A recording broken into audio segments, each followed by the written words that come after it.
ইসলামের প্রথম যুদ্ধে পার হয়ে গেলেন আল্লাহ নবী দ্বিতীয় হিজরিতে চলে গেলেন ইসলামের প্রথম যুদ্ধ বদরের জমিনে চলে গেলেন মাত্র 313 জন সাহাবা মাত্র দুটি ঘোড়া একটা ঘোড়া পেলে হযরত জুবাইর ইবনুল আওয়াম রাদিয়াল্লাহু তাআলা আনহু মাথায় গলদে পাগড়ি পরে ঘোড়া পিঠে বসে গেলেন যুদ্ধখানা চালিয়ে যায় যুদ্ধখানা করে যায় ও যুবক আল্লাহ নবী জানিয়ে দিয়ে আল্লাহ নবী শুনিয়ে দিয়ে ও বাবা জুবাইর রাদিয়াল্লাহু তাআলা আনহু গলদে পাগড়ি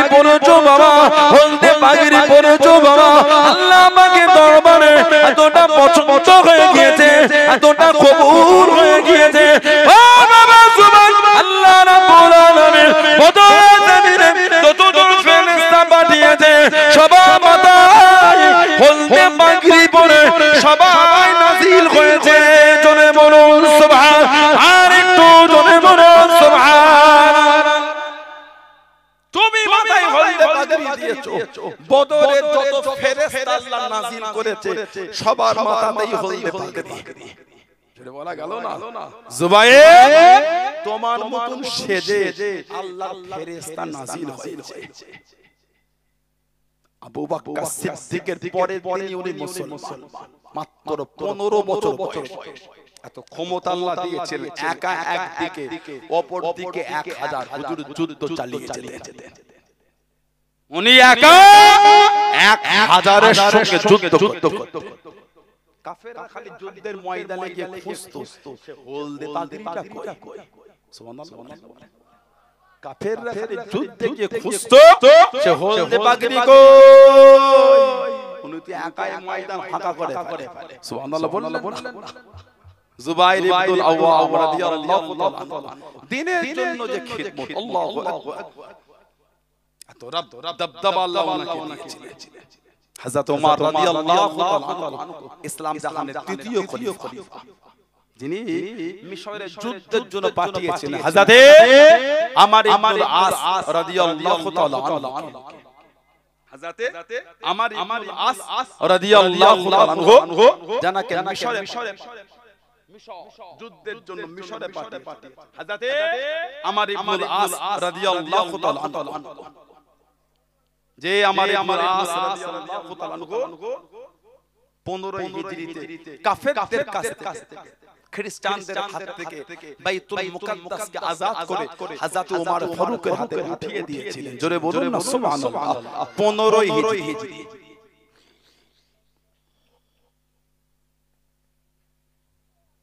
হযরত আমর ইবনুল আস রাদিয়াল্লাহু তাআলা যিনি 8ম হিজরিতে মুসলমান হয়েছেন মুসলমানদের প্রথম হিজরত ছিল আবিসিনিয়া মুসলমান মক্কার কাফের বেঈমান বেদির মুশরিকগুলো সব বসে গোল টেবিল করেছে গোল টেবিল মুসলমানরা আবিসিনিয়ায় গিয়ে বিনা বাধাতে দিন পালন করছে ওদের মক্কা শরীফে না ফিরে আনলে ওদের উপর জুলুম করা যাচ্ছে না কি হবে যে কোনো উপায়ে ওদের করে মক্কা শরীফে ফিরাতে হবে আবিসিনিয়া নাজ্জাসী বাদশা রাদিয়াল্লাহু তাআলা জানাজা আমাদের নবী গায়েবানা আদায় করেছিলেন জোরে বলো আরেকটু জোরে বলা গেল না নাজ্জাসী বাদশা জানাজা আল্লাহর রাসূল পড়েছেন হযরত আমর ইবনুল আস রাদিয়াল্লাহু তাআলা আনহুর সাথে নাজ্জাসী বাদশার একটা বন্ধুত্ব ছিল অনেক মাল সম্পদ উপঢৌকন দিয়ে পাঠিয়ে যাও নাজ্জাসী বাদশাকে কি এগুলি দেবে আর কথোপকথনের মধ্যে বলবে ওই মক্কা শরীফের লোকগুলোকে যেন ফিরিয়ে দেয় তাছাড়া মুসলমানদের উপর জুলুম করা যাচ্ছে না হযরত আমর ইবনুল আস রাদিয়াল্লাহু তাআলা মুসলমান হবার আগে নাজ্জাসী বাদশাকে সব উপঢৌকন মালপত্র দিয়ে কথোপকথনে বললেন আমাদের মক্কা শরীফের কিছু মানুষ নতুন দিন খুলেছে ধর্ম তারা এই আবিসিনিয়ায় এসে উঠেছে আপনার কাছে অনুরোধ ওদের কথা আপনি মক্কা শরীফে ফিরিয়ে দেন নাজ্জাসী বাদশা সাহাবাদের ডাকলেন কথোপকথনের মধ্যে আল্লাহ নাজ্জাসী বাদশার মনটাকে আল্লাহ নরম করে বলুন না সুবহানাল্লাহ একটু রাগান্বিত হয়ে এই মালগুলি উপঢৌকন যেগুলি দিয়েছিল ফিরিয়ে ধরো, তোমার মাল আমি নেব না, তোমার মাল আমি নেব না। তুমি এদের বিরুদ্ধে আমাকে বলতে এসেছো, এই 70 দিনের বিরুদ্ধে। ধরো, যাও তোমার মাল নিয়ে তুমি চলে যাও। দ্বিতীয়বার আর এদের বিরুদ্ধে বলতে আসবে না। আমি অবাক হয়ে যাই, তুমি একটা শিক্ষিত ছেলে হয়ে এখনো হযরত মুহাম্মদ সাল্লাল্লাহু আলাইহি ওয়াসাল্লামের সান্নিধ্যে এখনো গেলে না। তুমি আমার বন্ধু বলে তোমাকে কিছু বললাম, তবে দ্বিতীয়বার আর আসবে না। এই মাল দিয়ে ওনাকে আবিসিনিয়া থেকে বার করে দিল। এই কথাটা ওনার অন্তরে গেঁথে গেল। 70 দিন এখনো গ্রহণ করলে ওই কথাটা ওনাকে তাড়া করে বেড়াতো, সহ্য হলো না। 8ম হিজরিতে হযরত আমর ইবনে আস রাদিয়াল্লাহু আনহু এই 8ম হিজরিতে মক্কা শরীফ থেকে ছিটকে বার হয়ে গেলেন মদিনা শরীফে মুসলমান হবে। জোরে বলবেন না। রাস্তায় যায় মুলাকাত হয়ে গেল হযরত খালিদ বিন ওয়ালিদ আর হযরত উসমান ইবনে তালহা। খালিদ বিন ওয়ালিদ আর উসমান ইবনে তালহা রাদিয়াল্লাহু আনহু দুজনের সঙ্গে দেখা হলো। খালিদ বিন ওয়ালিদ 150 বেশি যুদ্ধে খালিদ নেতৃত্ব দিয়েছেন সেনাপতির। একটা তো হারেন প্রত্যেকটাতে আল্লাহ ওনাকে জয়ী করেছেন। যেটা বলবেন যে টুপিটা মাথায় দিয়ে যুদ্ধ করতে ওই টুপিটা আল্লাহর নবীর নূরের বাদান শরীফের চুল শরীফ ওই টুপির সঙ্গে জড়ানো ছিল। ওই টুপিটা মাথায় দিয়ে যুদ্ধ করতে জলে বল খালিদ বিন ওয়ালিদ সাইফুল্লাহ ইন্তেকাল হবার আগে বিছানায় শুয়ে কাঁদছে আর বিবিকে বলছে, দেখো তো শরীরের এমন কোন জায়গা বাকি আছে কি, দেখো তো যেখানে তলোয়ারের আঘাত তীরে দাগ হতে বাকি আছে। আহা, শরীরে এমন কোন জায়গা যেখানে তলোয়ারের আঘাত আর তীরের দাগ। ওনার গোটা শরীর থেকে বলে শরীরের এমন কোন জায়গা নাই যেখানে তলোয়ারের দাগ নাই আর তীরের দাগ নাই। ঝরঝর করে কাঁদছেন। গোটা শরীরটা আল্লাহ দিনের জন্য যুদ্ধ করতে গিয়ে তলোয়ারের আঘাত আর তীরের দাগ হয়ে গেল। তারপর শহীদ হলাম। গোটা শরীরটাই তলোয়ারের দাগ আর তীরের দাগ, শহীদ হলাম। ওনার বিবি বলছে, কেন মন খারাপ করেন? আল্লাহ আপনাকে সাইফুল্লাহ করেছে, আল্লাহ তলোয়ার, আপনি যে শহীদ হবেন না। জোরে বলা গেল না, আর একটু জোরে বলা গেল না। আল্লাহ নবী সামনে চলে গেলেন। ও যুবক, আল্লাহ নবীকে সালাম জানিয়ে দিন, আসসালামু আলাইকুম ইয়া রাসূলুল্লাহ। আল্লাহ নবী সালামে জবাব করে দিলেন, আল্লাহ নবী উত্তর করে দিলেন, ইয়া রাসূলুল্লাহ ইয়া রাসূলুল্লাহ। আল্লাহ পাকে নবী হুজুর বিয়াদি মাফ করুন, আমার জন্য দোয়া করেন, আমার জন্য দোয়া করেন, আমি যেন শহীদ হয়ে যাই, আমি যেন শহীদ হয়ে যাই। আল্লাহ নবী জানিয়ে দিলেন, আল্লাহ নবী শুনিয়ে দিলেন, ও বাবা খালিদ রাদিয়াল্লাহু তাআলা, তুমি শহীদ হবে না বাবা, তুমি শহীদ হবে না বাবা। ইয়া রাসূলুল্লাহ অমুক সাহাবীকে জানিয়ে দিলেন, বাবা তুমি শহীদ হবে। অমুক জনকে বলে দিলেন, বাবা তুমি শহীদ হবে। অমুক সাহাবীকে শুনিয়ে দিলেন, বাবা তুমি শহীদ হবে। ইয়া রাসূলুল্লাহ হুজুর আমি কেন শহীদ হব না? আল্লাহ নবী জানিয়ে দিলেন, আল্লাহ নবী শুনিয়ে দিলেন, ও বাবা খালিদ বিন ওয়ালিদ রাদিয়াল্লাহু তাআলা, তুমি হলে আল্লাহ পাকের তলোয়ার, তুমি হলে সাইফুল্লাহ, তুমি হলে সাইফুল্লাহ, তুমি হলে সাইফুল্লাহ। আল্লাহ পাকের তলোয়ার দুনিয়া কারোর কাছে হারবে না, দুনিয়া কারোর কাছে মাথা নত করবে না। ও বাবা খালিদ বিন ওয়ালিদ, তুমি হলে আল্লাহ পাকের তলোয়ার। জোরে বলুন সুবহান, আর একটু জোরে বলুন সুবহান। তুমি আল্লাহ তলোয়ার, তুমি আবার কার কাছে? না না, আল্লাহ তোমাকে সাইফুল্লাহ করেছে। সাইফুল মানে তলোয়ার। আল্লাহ তোমাকে আল্লাহ তলোয়ার করেছে। আল্লাহ তলোয়ার দুনিয়ায় কারোর কাছে হারবে না। জোরে বল। আর আমার ইবনে আস, এই তিনজন রাদিয়াল্লাহু তাআলা মদিনা শরীফে যাচ্ছে 8ম হিজরি মুসলমান হবে। 8ম হিজরি মুসলমান হবে। আল্লাহর নবী দরবারে গেলে হযরত খালিদ বিন ওয়ালিদ হযরত উসমান ইবনে তালহা রাদিয়াল্লাহু তাআলা দুজনে মুসলমান হয়ে গেলেন। জোরে বলে আরেকটু জোরে বলা গেল না। আল্লাহর নবী নূরের হাতটা বাড়িয়ে রেখেছে, নবী নূরের হাত। হযরতে আমর ইবনুল আস রাদিয়াল্লাহু তাআলা আনহু এই হাতটাকে একটু টেনে নিয়েছেন। ওহ আল্লাহর রাসূল বলে ফেলে, কি ব্যাপার তুমি মুসলমান হবে না?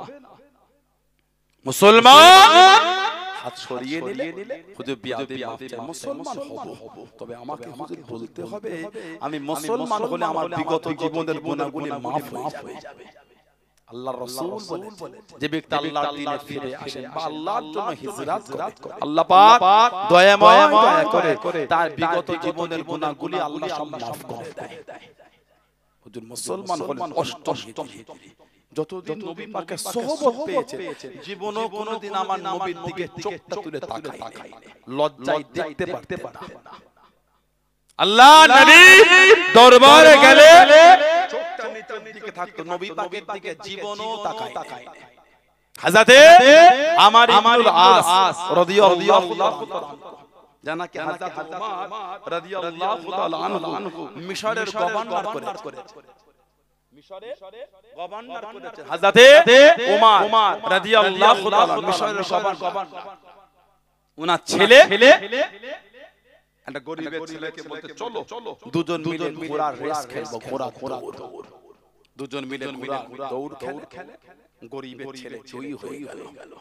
গভর্নরের ছেলে গরিবের ছেলেকে ঘোড়ার পিঠ থেকে নামিয়ে চাবুকের বাড়ি তুররা বেতের বাড়ির পিঠে ছিল। কিতাব এসেছে শরীর ফেটে কোমর ফেটে রক্ত ঝরছে।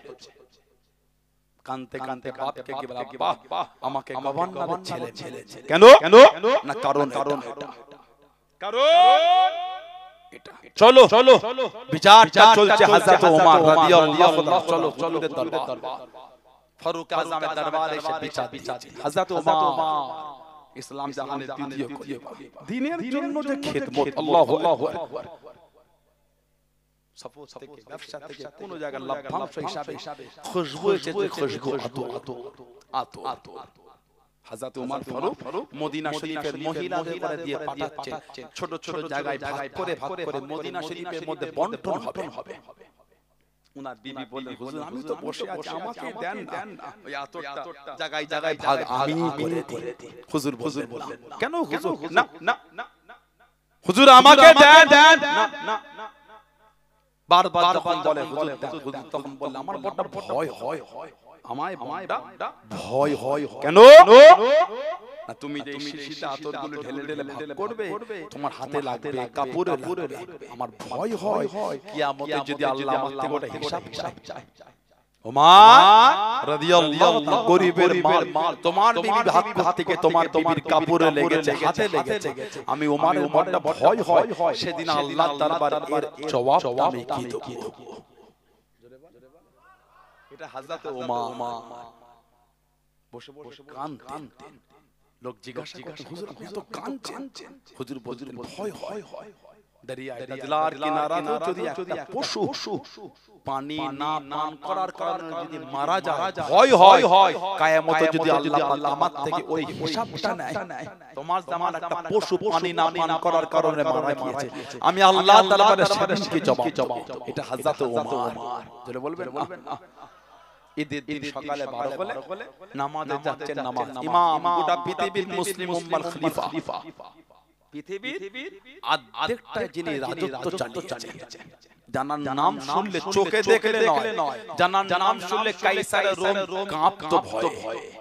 হযরত ওমর এই নামে কাঁপতো, নামে চোখে দেখা অনেক দূরের কথা। ভূমিকম্প হলে হুজুর মারতেন, এই জমিন থামো, আমি কি তোমার উপর ইনসাফ করিনি? জমিন আমি কি তোমার উপর ইনসাফ করিনি? আল্লাহ পাকের হুকুমে থামো। আল্লাহ পাকের হুকুম, ভূমিকম্পটা বন্ধ হয়ে যেত। যেটা বলা গেল না, ঈদের নামাজের জন্য 12 হয়ে দেখছেন পায়ে দিবার জুতোটা নাই। বিবিকে বলে আমার জুতো কই? বিবি চোখ টপ টপ টপ কি জীবন সাহাবার কাটিয়েছে আল্লাহু আকবার কি হলো জুতো হুজুর জুতোটা এতবার ছিঁড়ে গিয়েছে আর এতবার সেলাই করা হয়েছে হুজুর ওই জুতোটা যে আবার সেলাই করব সেই জায়গাটা নাই হুজুর খলিফাতুল মুসলিমিন আয় হযরত ওমর রাদিয়াল্লাহু তাআলা আপনার পায়ে দেওয়া জুতো এতবার ছিঁড়ে গিয়েছে এত সেলাই করা এতবার ছিঁড়েছে এতবার সেলাই করা হয়েছে আমার ওই ছিঁড়া জুতোটা যে সেলাই করে দেব ওই সেলাই করাটার মতো জায়গা ইসলাম জাহানের খলিফা গোটা পৃথিবী তিনি অর্ধেকটা শাসন চালিয়েছেন আল্লাহর নবীর কম বেশি 1.5 লক্ষ সাহাবা 1,25,000 থেকে 1.5 লক্ষ এই 1.5 লক্ষ সাহাবার মধ্যে উনি একা নবী পাক জানার নাম ধরে কাবা শরীফের গেলাম ধরে আল্লাহ পাকের দরবারে চেয়েছেন আল্লাহ খাত্তাবের বেটা ওমর রাদিয়াল্লাহু তাআলা আল্লাহ দ্বীনে ফিরিয়ে দেন আল্লাহ খাত্তাবের বেটাকে আল্লাহ দ্বীনে ফিরিয়ে দেন আল্লাহর নবী কাবা শরীফের গেলাম ধরে নাম ধরে চেয়েছেন উনি হলেন হযরত ওমর জোরে বলে আলেকে জোরে বলা গেল না বিবি বলছে হুজুর জুতোটা এমন জায়গা নাই যে আবার সেলাই করে দেব ওই সেলাই করাটার মতনই জায়গা এতবার ছিঁড়েছে জুতোটা আর এতবার সেলাই করা হয়েছে ইসলাম জাহানের খলিফা হযরত ওমর রাদিয়াল্লাহু তাআলা খালি পায়ে হেঁটে ঈদগাহে চলে গেলেন নামাজ পড়তে ইনি আমাদের রাসূলের সাহাবী ইনি আমাদের ইমাম হযরত ওমর রাদিয়াল্লাহু তাআলা আনহু জোরে বলুন সুবহানাল্লাহ দরবারে বিচার হয়ে গেল হযরত আমর ইবনে আস রাদিয়াল্লাহু তাআলা ওনার ছেলে মেরেছে ছেলে হুজুর ডেকে পাঠালেন গভর্নরের ছেলেকে ডাকা হলো গভর্নরের ছেলেকে জিজ্ঞাসা করলেন তুমি মেরেছো কেন এই কারণ ফারুক আজম বিচার দিলেন গরিবের ছেলের হাতে দুররা দাও চাবুক বেত গরিবের ছেলেকে দেয়া হলো হযরত ওমর বললেন গভর্নরের ছেলেকে মারো গভর্নরের সামনে গভর্নরের ছেলেকে গরিবের ছেলে পিটছে হুজুর বললেন গভর্নর থেকে দামি জামা খুলে দাও হুজুর উনি গভর্নর উনি কি না ওনার শরীর থেকে পোশাক দামি জামা খুলো কেন তাতে করে আগামী দিন এরকম কোন দায়িত্বপ্রাপ্ত লোকের ছেলের মনে এই চিন্তাটা না হয় আমার বাপ এই দায়িত্বতে বলে আমার 7 গুণ মা আমার বাপ অমুক পদে আছে আমি তার ছেলে 7 গুণ মা গাসানে বাদশা গাসান একটা দেশের বাদশা গাসানে বাদশা মুসলমান হয়ে গেল বড় জুব্বা পরে কাবা শরীফে এসে কাবা শরীফ তওয়াফ করছে গাসানে বাদশা এই পায়ের কাছে জুব্বাটা এত বড় ছিল পিছনে লুটাচ্ছে একজন মানুষ তওয়াফ করছে ভিড়ের মধ্যে একজনের পা ওই জুব্বার নিচের অংশই চলে গেল ডিপ লাগলো গাসানে বাদশা তওয়াফ করতে ওনার দিকে ঘুরে একটা টেনে চর দিয়েছে দেশের বাদশা গরিব কি হযরত ওমর ফারুকের দরবারে বিচার দিয়েছেন রাদিয়াল্লাহু হুজুর আমাকে গাসানে বাদশা মেরেছে গাসানে বাদশাকে ডাকা হলো মেরেছেন কেন হুজুর আমি তওয়াফ করছিলাম আমার জুব্বায় পা দিয়েছে ফারুক আজম বললেন আপনি বড় জুব্বা বলেছেন লোকের ভিড়ে তওয়াফ করছেন আপনার কাপড়টা সামলাবার দায়িত্ব আপনার বড় জামা ওটা আপনার দায়িত্ব আজকে রাতের মধ্যে যদি মাপ না চেয়ে নিতে পারেন উনাকে খুশি করে মাপ যদি না চাইতে পারেন আগামী কাল লোকের সামনে আপনার গালে ওই লোকটা চর মারবে দেশের বাদশাকে বলছে ওই গরিব সবার সামনে যেমন আপনি চল মেরেছে যদি আজকে রাতের মধ্যে ওনার থেকে মাপ না চাইতে পারেন উনি আপনার গালে চর মারবে ইসলাম জাহানের দ্বিতীয় খলিফা হযরত ওমর রাদিয়াল্লাহু তাআলা আল্লাহ রাসূলের সাহাবী হযরত আমর ইবনে আস হুজুরকে পাঠিয়ে দিলেন মিশর ৩,৫০০ সৈন্য দিয়ে মিশরের বর্ডারে গিয়ে চিঠি লিখছেন হুজুর এদের সৈন্য অনেক আরো কিছু পাঠান আরো ৪,০০০ সৈন্য চিঠিতে লিখেছেন প্রত্যেক ১,০০০ এর সাথে ৪ জন করে পাঠিয়েছে প্রত্যেক 1000-এর সাথে একজন করে 4000-এ মোট 4 জন। এই এক একজন আরো 1000-এর সঙ্গে লড়ার ক্ষমতা রাখে। এই 4 জনের মধ্যে একজন ছিলেন হযরত জুবাইর ইবনুল আওয়াম, যিনি ওই যুদ্ধে একা 1000-এর বেশি মানুষের সঙ্গে উনি একা লড়াই করেছেন। জোরে বলে, আরেকটু জোরে বলা গেল না? হযরত জুবাইর রাদিয়াল্লাহু তাআলা হুজুর আমার মক্কা শরীফে আছেন। ও যুবক, ও আমার মুরব্বি বাপদাদা, কানেতে আওয়াজ এসে গেল, কানেতে শব্দ এসে গেল। আল্লাহ নবীকে ধরে নিয়ে চলে গিয়েছে, আল্লাহ নবীকে শহীদ করে দেবে, আল্লাহ নবীকে জানে মেরে দেবে। হযরত জুবাইর ইবনুল আওয়াম রাদিয়াল্লাহু তাআলা সহ্য করতে পারলেন না, উঠে দাঁড়িয়ে গেলেন, তলোয়ারটা বার করে নিয়ে, তলোয়ারটা বার করে নিয়ে পাগল হয়ে গেলেন, দেওয়ানার মতন হয়ে গিয়ে ভিটটেনে একটা উঁচু জায়গায় দাঁড়িয়ে গেলেন, উঁচু জায়গায় দাঁড়িয়ে গেলেন। আল্লাহ নবী ডাক দিয়ে দিলেন, আল্লাহ নবী ডেকে দিলেন, ও বাবা জুবাইর রাদিয়াল্লাহু তাআলা, এত চিন্তিত কেন বাবা, এত পেরেশান কেন বাবা? ইয়া রাসূলুল্লাহ হাবিবাল্লাহ, ইয়া রাসূলুল্লাহ হাবিবাল্লাহ, আল্লাহ পাকের নবী কানেতে আওয়াজ এসে গেল, আপনাকে ধরে নিয়ে চলে গিয়েছে, শহীদ করে দেবে, জানে মেরে দেবে। আমি জুবাইর সহ্য করতে পারলাম না, আমি জুবাইর দিওয়ানা হয়ে গেলাম, তলোয়ারটা বার করে আপনার জন্য বার হয়ে গেলাম, আপনার জন্য বার হয়ে গেলাম। আল্লাহ নবী জানিয়ে দিয়ে, আল্লাহ নবী শুনিয়ে দিয়ে, ও বাবা সামা, আমি নবী, আমার জুবাইর ইসলামের মধ্যে সর্বপ্রথম তলোয়ার উত্তোলনকারী। জনে বলুন সুবহান, আর একটু জনে বলুন সুবহান। জুবাইর, তুমি হলে ইসলামের প্রথম যে প্রকাশ্য তলোয়ার তুলেছে দিনের মধ্যে প্রথম, ওটা হচ্ছে তুমি। তোমার আগে ইসলামে কেউ তলোয়ার তুলতে পারে না, তুমি হলে প্রথম প্রকাশ্য তলোয়ার তুলেছো। জোরে বলো, জোরে বলা গেল না? দিনের জন্য যে খিদমত, আল্লাহু আকবার। তিনজন সাহাবা কাফেরদের বলেছে, এই তোদের ক্ষমতা থাকলে আমাদের আটকে দেখাবি। তোদের সামনে বলছি, মক্কা শরীফ থেকে হিজরত করে মদিনা পারলে আমাদের বাধা দিয়ে তিনজন, একজন সাইয়্যিদুনা সাইয়্যিদুশ শুহাদা হযরত আমির হামজা রাদিয়াল্লাহু তাআলা, আমাদের নবীর নিজের চাচা, ইসলামের দ্বিতীয় যুদ্ধ, তৃতীয় হিজরি উহুদের যুদ্ধে শহীদ হয়েছিলেন। আল্লাহ রাসূল বলেছেন যে আমার চাচার কবরটা জিয়ারত করবে, কবরের পাশে দাঁড়াবে, আমার চাচা তার জন্য কিয়ামত পর্যন্ত আল্লাহ পাকের দরবারে দোয়াটা চাইতে থাকবে। বললেন না সুবহানাল্লাহ। 2 নম্বর হযরত ওমর রাদিয়াল্লাহু তাআলা। 3 নম্বর হযরত জুবাইর ইবনুল আওয়াম রাদিয়াল্লাহু তাআলা। কম কষ্ট সাহাবাদের কম দুঃখ দেয়। জুবাইর ইবনুল আওয়াম রাদিয়াল্লাহু তাআলা মাত্র 15 বছর বয়সে মুসলমান, চাচা ছিল কাফের, ওনার চাচা ছিল কাফের। কিতাবে এসেছে এত কষ্ট দিয়ে দিন থেকে সরাতে পারে না। জোরে বলা গেল না? খাজুর গাছে তৈরি বাড়িতে জড়িয়ে দিল, ও যুবক, খাজুর গাছে পাতা তৈরি বানিয়ে শরীরখানা জড়িয়ে দিয়ে গড়িতে বেঁধে দিয়ে আগুন ধরিয়ে দিল।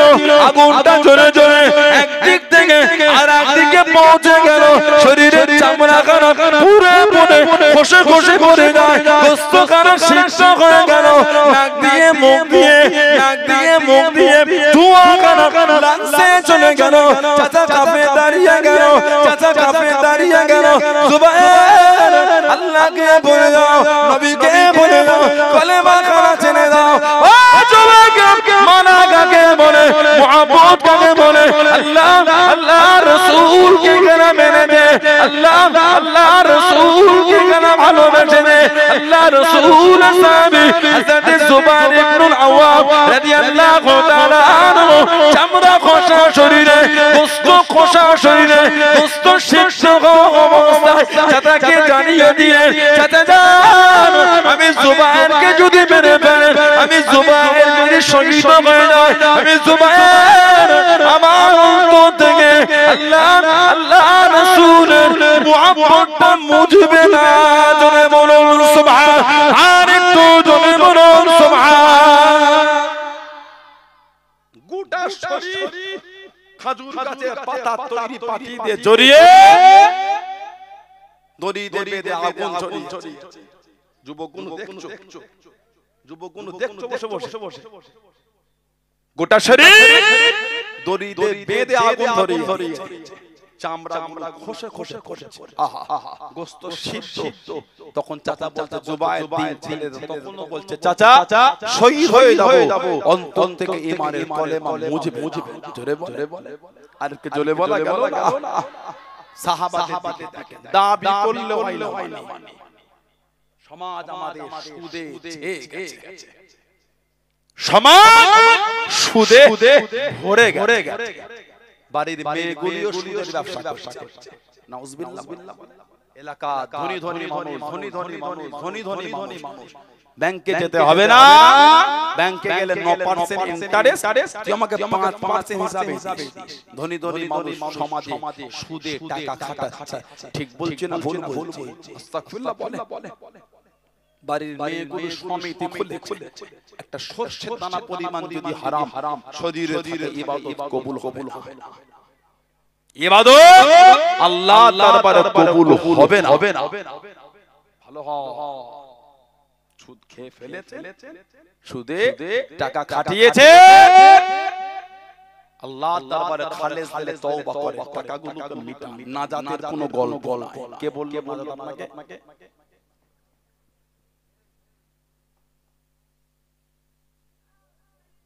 এই ছেলেগুলো বাড়ি তোমাদের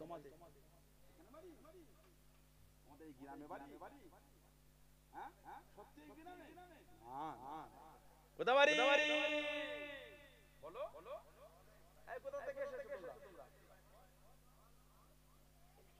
হ্যাঁ আরে মেট্রো ভাড়া করে এই বাচ্চাগুলোকে তুলে দেন ফুলপুর শুবে যাবে আমার সাথে যাবে থাকবে ওরা যাবে তো এই ছেলেগুলো আব্বা কারা আছে সব কয় ছেলে আমার গাড়ি তুলে দাও ডিগ্গিতে ভরে দাও ফুলপুরা যাবে এই ভালোবাসা দিয়ে চলে হয় না ভালোবাসা দিয়ে হয় না বিয়াদবি করছো বসচুপ করে তোমরা বিয়াদবি করলে তোমার আব্বা আম্মার মুখে চুনকালি হয় তোমাদের অসভ্য ব্যবহারে বাবা কোনো অপমান কি ছোট তোমরা ভদ্র হও তুমি অভদ্র হলে বাবা অপমান হয় ওকে মাথায় টুপি দিয়ে বসে জামা পরেছো অসভ্যতামি করছো কেন তোমার আব্বার থেকে বড় লোক বসে আছে তোমরা হাসছো কেন বসো ভালোবাসা দিয়ে কাছে টেনে প্রেম দিয়ে বললাম হলো না বিয়াদবি একটা কথা হবে ভালোবাসার দাম দিতে হয় আমার ভাইয়েরা বাচ্চারা ছেলেরা যুবকেরা মুরব্বিরা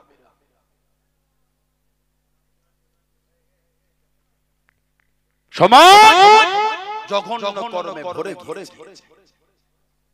সমাজ আমাদের শেষ তাসে সমাজটা ডুবে গেছে চুল সাদা হয়ে গেল নারী সাদা হয়ে গেল সবার পাল্টা সেই তাস সমাজে সেই তাস লা হাওলা ওয়ালা কুওয়াতা ইল্লা বিল্লাহ সমাজ ধ্বংস করেছে পাঁচজন তাস খেললে ঝুঁকে দেখছে হচ্ছে কথা ঠিক বলছে না ভুল বলছে যুবক ছেলেগুলি বাজারে গিয়ে তাস খেলে না ফোনে সফটওয়্যার লোড করে ফোনেই তাস খেলছে সফটওয়্যারগুলিতে ব্যাংকের অ্যাকাউন্টের সঙ্গে লিংক ফোনে তাস খেললে জিতলে টাকা ব্যাংকে ঢুকছে বলুন আস্তাগফিরুল্লাহ জোরে বলেন নাউযুবিল্লাহ সমাজ আমাদের ধ্বংস করে ফেলেছে লটারি ভরে গেছে লটারি ছে আহা মুরব্বি চাচাগুলি বসে আছে আগে ছোট্ট পাড়া বাজার নয় বড় পাড়া বাজারটা তো লটারির দোকান ছিল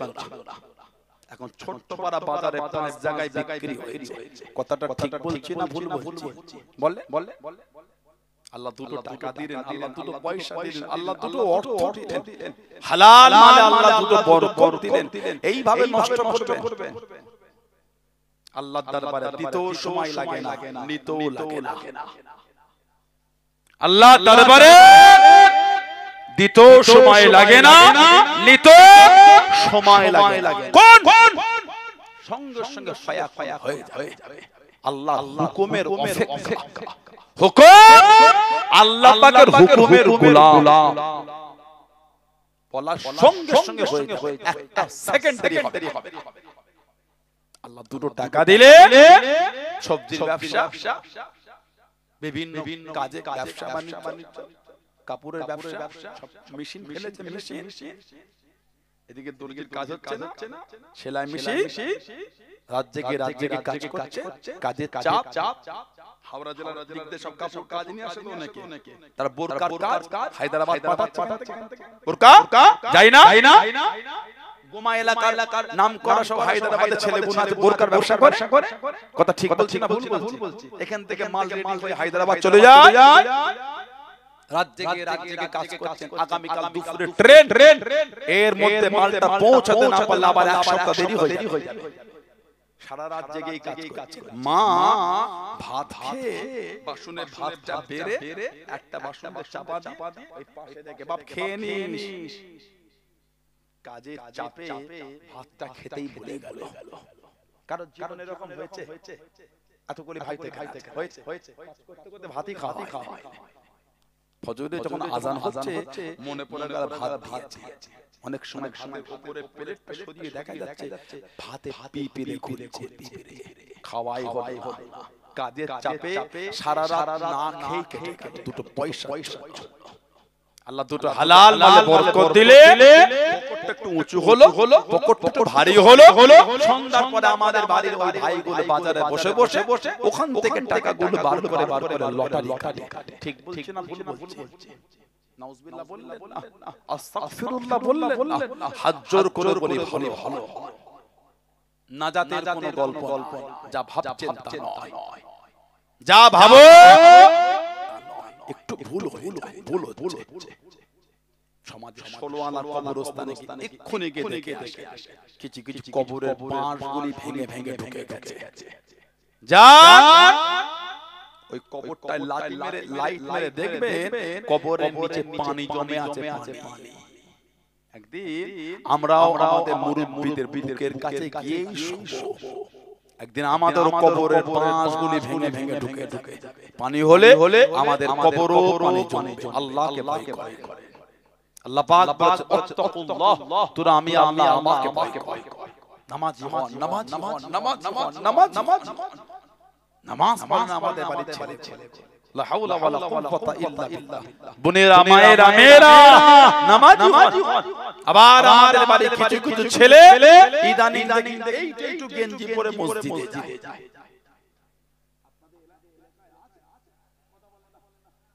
এইটুখানি রুকুতে গেলে দেখবেন ছেলেটাকে গেঞ্জির নিচটা টানে উঠে গেছে। ওঠে না? আর প্যান্ট বলেন, ট্রাউজার বলেন, ট্যাক্সুট বলেন, ওটা ওই চাপে চিতরে নেমে গেছে। পিছনের পুরো অংশটা হয়ে গেল ফাঁকা। আস্তাগফিরুল্লাহ। আপনি বেসতর হলে নামাজ শেষ। নিজের নামাজ ধ্বংস করেছে। পিছনে যে 5 জন নিয়ত করেছিল ওই জামাতের কাতারে ওদের 5 জনের নামাজটা আপনি খেয়েছে। নাউজুবিল্লাহ বলেন। একটু শরমও লাগলো না। মসজিদে গেলেন ওই অবস্থা, পিছনের অঙ্গটা পুরো ফাঁকা। আস্তাগফিরুল্লাহ। সানাউল্লাহ সিদ্দিকী হাতে ঘড়ি পরে এই জামার উপর থেকে কাপড়ের উপর থেকে টান করে ঘড়িটা দেখা যায়। ঘড়ির অবস্থা বুঝা যায়, হাতে ঘড়ি আছে, কোম্পানি বুঝা যাচ্ছে, সম্পূর্ণ ডিজাইন যাচ্ছে, বাট বুঝা যাচ্ছে ঘড়ি আছে। ঠিক না? দেখতে পাচ্ছেন? এটা কিন্তু কাপড়ের উপর থেকে, এটা কিন্তু কাপড় বিহি। ওরা মসজিদে গিয়ে যখন রুকুতে যায় কাপড় বিহীন ওদের পিছনের পুরো অংশটা দেখা যাচ্ছে। বলুন নাউযুবিল্লাহ, জোরে বলে আরেকটু জোরে বলা গেল না। আল্লাহর রাসূল বলেছে যখন তোমরা নামাজ পড়বে মনের হালাত তৈরি করো তুমি যেন আল্লাহকে দেখছো। সুবহানাল্লাহ বলে তুমি আল্লাহকে দেখতে না পেলো এটা মনে রেখো আল্লাহ পাক তোমাকে দেখছে। আল্লাহ পাক দেখছেন আর আপনি ওইভাবে নামাজ পড়ছেন, যাবেন না, ভুল হচ্ছে। মসজিদে ওইভাবে কেউ যাবে একটু ভুল না না কেন আপনি ওইভাবে যাবেন? আল্লাহর রাসূল বলেছেন আফজালুল ইবাদাত ইবাদাতুস সালাত, যত রকম ইবাদত আছে উত্তম হলো নামাজ। বলুন সুবহানাল্লাহ। এই উত্তম ইবাদতটা ওইভাবে করলে ভালো। আবার এবারে আমাদের বাড়ি কিছু ভাই ফেসবুক ঘেটে ফেসবুক দেখে ইউটিউব ঘেটে এখন দেখে এরকম করছে। এটা আমাদের টাকা আপনাদের অসুবিধা দোয়া করে দেব। সেই সকাল 9টার সময় বার হয়েছি আমি, সারাটা দিন আধ ঘন্টার জন্য চোখটা বন্ধ করে ঘুমাইনি। কলকাতায় ছিলাম সারাটা দিন, ভিজে গেছে, লুঙ্গি জামা এখনো কাদা লেগে আছে। বাড়ি তো ওখান থেকে এই জলসা আমি নিতাম আগে ওটা বললাম এই কয়েকজনের রিকোয়েস্ট কষ্ট হলো আস্তে কালকে রাতে মাহফিল করেছি সমুদ্রগড় বর্তমানে শেষ সীমানা মুর্শিদাবাদের কাছে সমুদ্রগড় ডান দিকে ভেতরটা কি ভালোবাসা, আল্লাহু আকবার। এত সুন্দর প্যান্ডেল ওখানে এটাও নেই। সেই চটের একটা নতুন ছাউনি ওটা চটে রোদ আটকাবার জন্য ওই দিয়েছে। তুমুল পানি হচ্ছে, পানি ঝরছে, হাজার লোক বসে আছে, কেউ নড়ে ওতেই শুনছে। 200-400 লোক দাঁড়িয়ে আছে, বাকি সবাই পানিতেই ভিজে। হুজুর ওয়াজ করেন। ওখান থেকে ফিরলাম ফজরের একটু আগে, ঠিক মতন ঘুমও হলো না। ফজরের পরে শুলাম, 9টার একটু পরে বার হয়ে আধ ঘন্টা ঘুমাইনি। শেষ করে দিই কিছু আমাদের বাড়ির ফেসবুক ইউটিউব 2-4 দিন ঘেটে কি খবর বলে সই হাদিস বলে না কি দেখেছে কেন ভাই বাংলা ঠিক পড়তে পারেন না কেন? সমাজে ঝগড়া লাগাচ্ছে।